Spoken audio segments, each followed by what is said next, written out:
You have to think in terms of a tribal Bedouin society. What is the worst thing that could happen to somebody? It is not death. It is shame. And so I'm sure that in his own mind, the idea of being shamed was probably very important. And think of the double loss of face. You know, he's going to lose face, he's going to be shamed in front of his people, and he's going to be shamed in front of Allah who gave him that message. One of the drawing features to me as a non-Muslim who came from just a very diverse background was his humility and his humanness. Kevin James is a supervising fire marshal in Brooklyn, New York, who converted to Islam as a young man. I felt a kinship to him also personally, and there's probably about 1 billion Muslims who would say the same thing personal, this personal kinship that they feel with him. He grew up an orphan. Now, I'm not an orphan. I have 2 parents, but my position in society, I've always felt separate.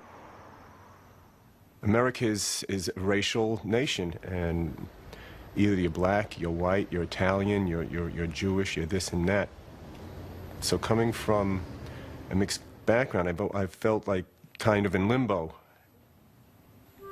My father is Native American and African American, and my mother is Jewish. They were very a-religious, I would say, to the point of being atheists or agnostic. I recall as a child, we get a dreidel on Hanukkah, that we had a menorah in the house, and we also had a Christmas tree and exchanged presents. So I just never really identified with any religion. But what was always emphasized was discussion and dialogue and seeking for the truth. So I went through a period of trial and error searching, and I stumbled, I guess I almost literally stumbled on Islam. What appealed to me was the universality of the message. Any religion that gives a code of righteous, ethical conduct and respect and gratitude and obedience to one being is Islam. So here is a book, the Holy Quran, that validates other religions, the diversity of mankind, and it puts the onus of salvation on the believer. The Quran teaches you that the saving of one life is as if you saved all of humanity. And that's one of the reasons why I became a firefighter.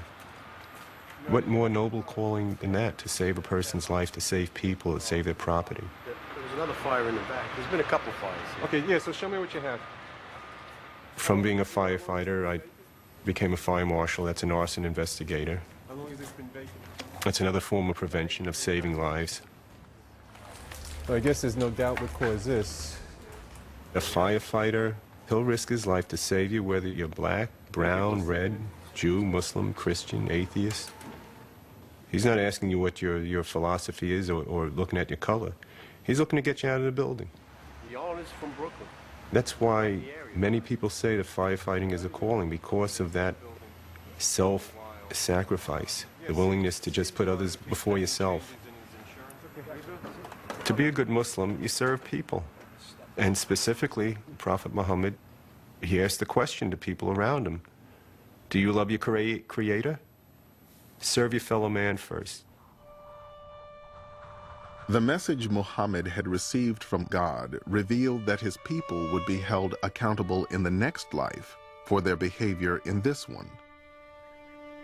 Although Muhammad was initially reluctant to tell others about his experience, a new revelation commanded him to make his message public.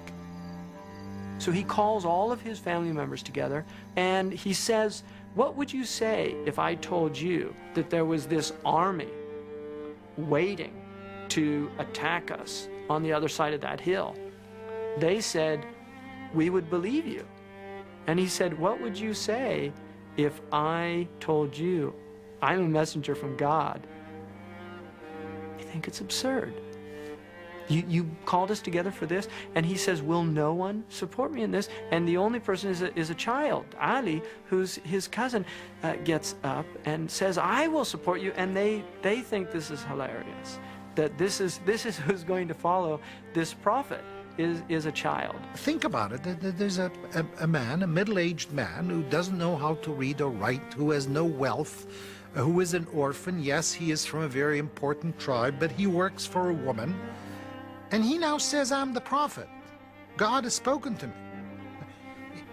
This is not going to fly.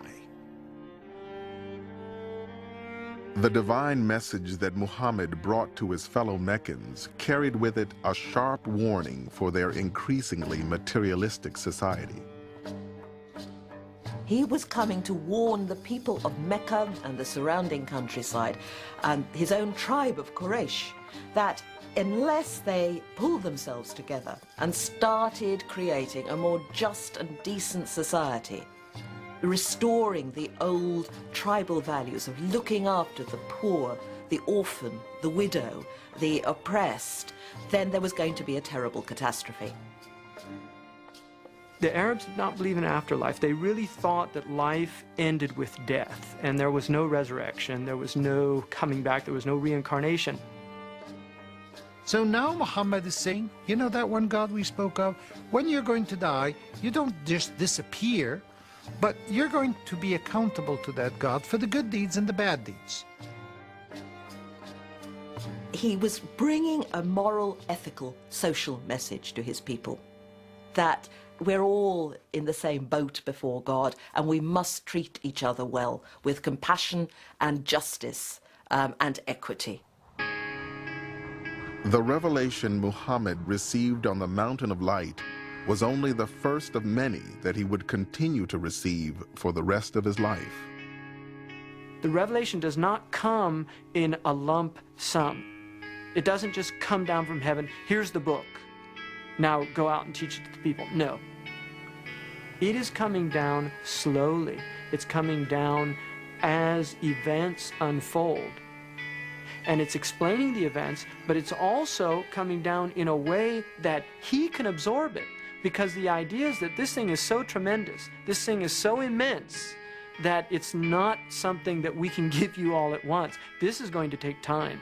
He used to say that I never once experienced a revelation without feeling that my soul had been torn from my body.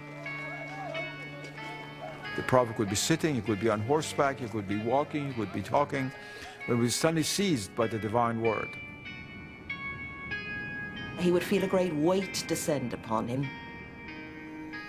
He would sweat profusely, even on a cold day.